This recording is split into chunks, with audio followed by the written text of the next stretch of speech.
And welcome back. Yay. Okay, so first question, it says, where on the website did you talk about the early church father who said God rules like a Roman emperor? What is his name? So this is a great question for a couple of reasons. One, it gives us an opportunity to remind people that our website has a really great search engine. So if you go to the website and you find that little hourglass, if you just type in Roman Empire, you'd find multiple places, because I referenced that quote in multiple places. You'll find multiple places. If you'd done that, just checked a couple of the blogs that came up, you would have found it very quickly. One of them, one of the best, because it also provides this exact quote with the reference and the source, but it also provides several other quotes, is a blog I wrote back in September 4, 2025, entitled A Response to Eugene Pruitt's Public Paper. And in that blog, this quote is there. It's Eusebius is the historian that did this. You can find the reference for it, the full quote, and many other quotes as well. So, and there's other early church fathers quotes even before that. So just remind everybody, great search engine. Try making a search and see if you can find it. If you can't, then send in a message or a question like that.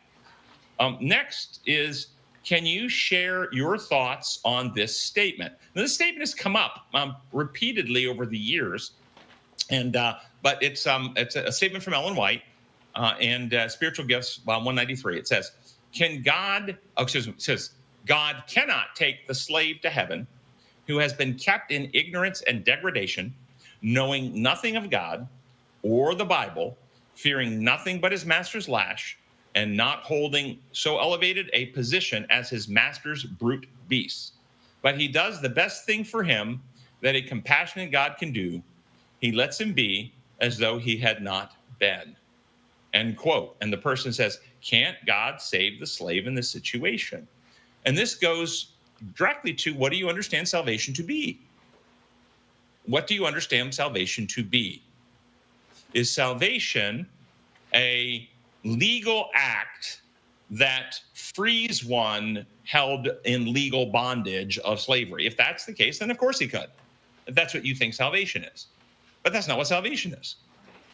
Salvation is healing, restoring, and recreating in the inner man Christ-likeness. Now, how can Christ do that? Can God, and goes back to understanding, again, reality.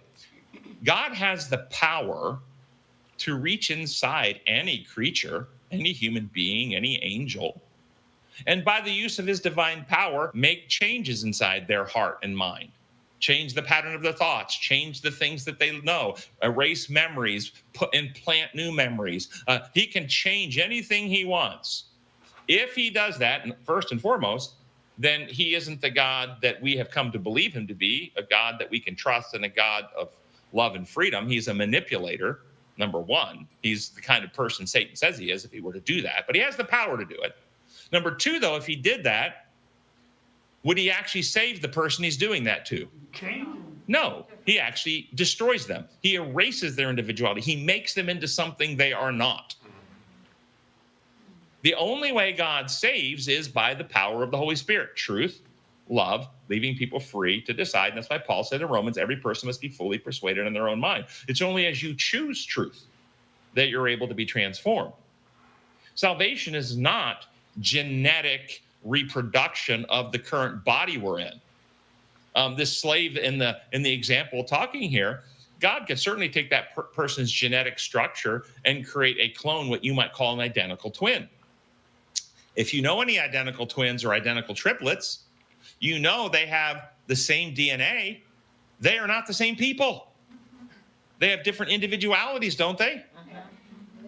Yes. And so she's talking about saving the individuality, not the biology of the person. Yes, God could reproduce that physical body, but it's not the body that he's going to save. Jesus said, don't be afraid of the one that can destroy the body but can't destroy the soul. He's talking about their individuality. And what she's describing here is that through human abuse, an individual was born at birth into a situation in which they were so abused, so dominated, so treated like an animal that they never actually had any opportunity for truth of God's kingdom to make a way in for them to make a decision on.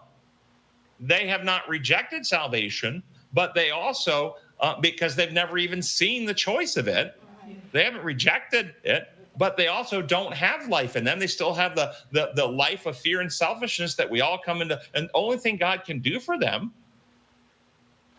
is let them be as if they won't come up in the judgment. They won't face the great white throne. They won't, because they have no culpability in any of the position they're in. That's what I understand she's saying here. It's not a legal thing. It's, again, when you understand design law, what else would you have God do? And then the last question, only one more question.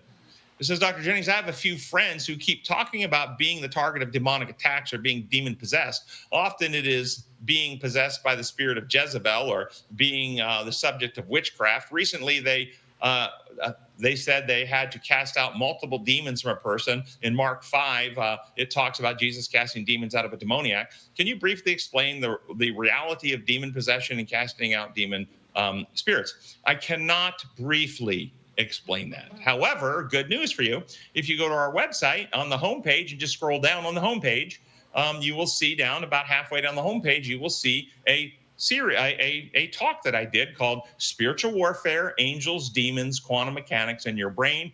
And I encourage you to watch that because I go into a very comprehensive explanation of understanding our spiritual nature, what spiritual warfare actually is, and how we deal with it. And there are slides. You can download the slides too, but I encourage you to watch that. And then if you still have questions, send your questions in.